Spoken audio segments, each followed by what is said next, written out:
7,000 megawatt solar power procurements from SECI నుంచి మొత్తం దానికి సంబంధించినటువంటివన్నీ కూడా ఏదైతే గతంలో పత్రికల్లో వచ్చాయో వాటన్నిటిని పటాపంచలు చేస్తూ in the commission's opinion there shall be an ISTS charges and losses waiver as per the MOP's orders.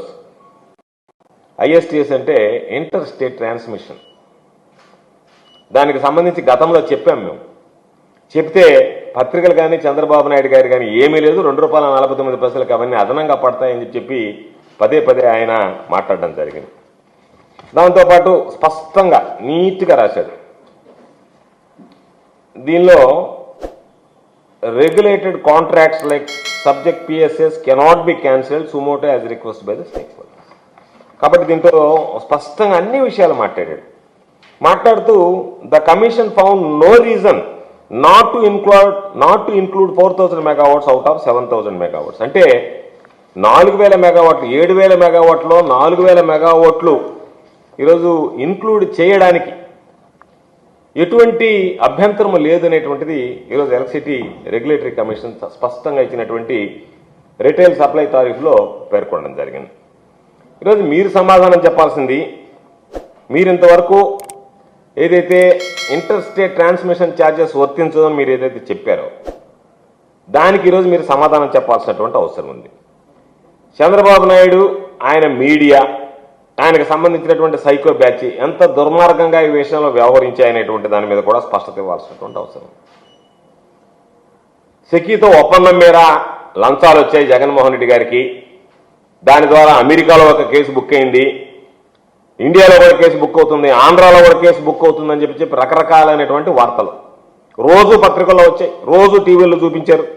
Jagan గారు దాని గురించి మీడియా గురించి ఒక ప్రెస్ మీట్ పెట్టి అన్ని వాస్తవాలు ఏమి జరిగిందనేటువంటి విషయాలన్నీ కూడా బయటపడడం జరిగింది. సరే, ఆయన చెప్పినప్పుడు ఏమనుకున్నారంటే తెలుగుదేశం పార్టీ వాళ్ళు ఆ విధంగా చెప్తున్నారు, జగన్మోహన్ రెడ్డి గారు కౌంటర్ ఇస్తానన్నారు. ఈ రోజు తెలుగుదేశం పార్టీ వాళ్ళు చెప్పిన శుద్ధాబద్దాలు, జగన్మోహన్ రెడ్డి గారు చెప్పింది నిజం అన్నట్టుగా ఈరోజు ఆంధ్రప్రదేశ్ ఎలక్ట్రిసిటీ రెగ్యులేటరీ కమిషన్ తీసుకున్నటువంటి నిర్ణయం ద్వారా స్పష్టమైనటువంటి పరిస్థితి. కాబట్టి సెకీ ఒక్కసారి ఆలోచన చేస్తే సెకీతో రాష్ట్ర ప్రభుత్వం ఒప్పందం చేసుకున్నది, అంటే సోలార్ ఎనర్జీ కార్పొరేషన్ ఆఫ్ ఇండియాతో చేసుకున్నది. అంటే మినిమం కామన్ సెన్స్ ఉండేవాడు అర్థం చేసుకోవాల్సినటువంటిది. ఇది ఒక రాష్ట్ర ప్రభుత్వం కేంద్ర ప్రభుత్వానికి సంబంధించినటువంటి సంస్థల మధ్య కుదిరినటువంటి ఒప్పందం, మధ్య దళారులో వ్యక్తుల మధ్య కుదిరినటువంటి ఒప్పందం కాదు. వాళ్ళకి ఎవరిస్తారు అనేదానికన్నా వాళ్ళు ఎవరి ద్వారా ప్రొక్యూర్ చేసుకుని మనకి ఇవ్వాలనేటువంటి ఆలోచన చేస్తున్నారనేటువంటిది solar energy corporation of India ఈరోజు కేంద్ర ప్రభుత్వ సంస్థ రాష్ట్ర ప్రభుత్వంతో కుదుర్చుకున్నటువంటి ఒప్పందం. దాంట్లో ఎవరు దళారీలు లేరు, థర్డ్ పార్టీ లేరు. ఎప్పుడైతే దళారీలు ఉండరో థర్డ్ పార్టీలు ఉండదో అక్కడ అవినీతికి కూడా ఆస్కారం ఉండదు. ఆ కనీస కామన్ సెన్స్ లేకుండా దానిని ఏదో ఒక విధంగా జగన్మోహన్ రెడ్డి గారికి ఆపాదించాలి. ఎందుకంటే చంద్రబాబు నాయుడుకి ఒక అలవాటు ఉంది, ఏదైనా ఒక మంచి పని జరుగుతుంది భవిష్యత్తులో దాని ద్వారా జగన్మోహన్ రెడ్డి గారిని గుర్తుంచుకుంటారు, లేదా ఆ రోజు రాజశేఖర రెడ్డి గారిని గుర్తుంచుకుంటారంటే ముందుగానే వాళ్ళ మీద బురద జల్లేసి దానికి సంబంధించినటువంటి ఫలితాలు ఏదైతే ఉండేవో ప్రజల్లో ఒక పాజిటివ్నెస్ రాకుండా చేయడానికి, ఆ పాజిటివ్నెస్ క్రియేట్ చేయకుండా చేయడానికి చంద్రబాబు నాయుడు అష్ట కష్టాలు పడతారు. దాన్ని బహుశా దృష్టిలో పెట్టుకునే జగన్మోహన్ రెడ్డి గారికి ముందస్తు బురద చల్లడం అనేటువంటిది చంద్రబాబు నాయుడు ప్రారంభించినటువంటి పరిస్థితి.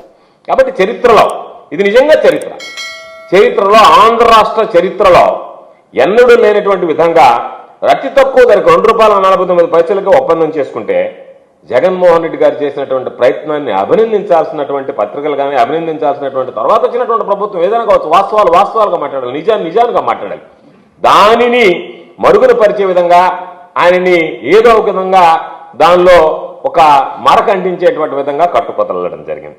ఒకసారి చూస్తే దాదాపుగా దీని ద్వారా ప్రభుత్వానికి ఏటా ₹4,400 కోట్ల ఈ రోజు ఉన్నటువంటి దాని ప్రకారం ఆదా అవుతుంది. అంటే దాదాపుగా 25 సంవత్సరాల్లో కుదుర్చుకున్నటువంటి ఒప్పందం ద్వారా జగన్మోహన్ రెడ్డి గారు తీసుకున్నటువంటి నిర్ణయం ద్వారా ₹1,10,000 కోట్ల రాబోయేటువంటి రోజుల్లో రాష్ట్రానికి ఆదాయం వచ్చేటువంటి పరిస్థితి. రాష్ట్రానికి సంపద సృష్టించడం అంటే ఒక ముఖ్యమంత్రిగా ఆ రోజు తీసుకున్నటువంటి నిర్ణయాల వల్ల సంపద సృష్టించాడు తప్ప జగన్మోహన్ రెడ్డి గారు చంద్రబాబు నాయుడు లాగా నేను సంపద సృష్టిస్తాను వస్తే పంచి పెడతానని చెప్పి రకరకాలైనటువంటి మాటలు మాట్లాడి ఆ సంపద సృష్టించినటువంటి వ్యక్తుల మీద దాడి చేసేటువంటి దాన్ని మానుకుంటే మంచిదని చెప్పి ఈ సందర్భంగా హితవు చెప్తున్నాను. చంద్రబాబు సమయంలో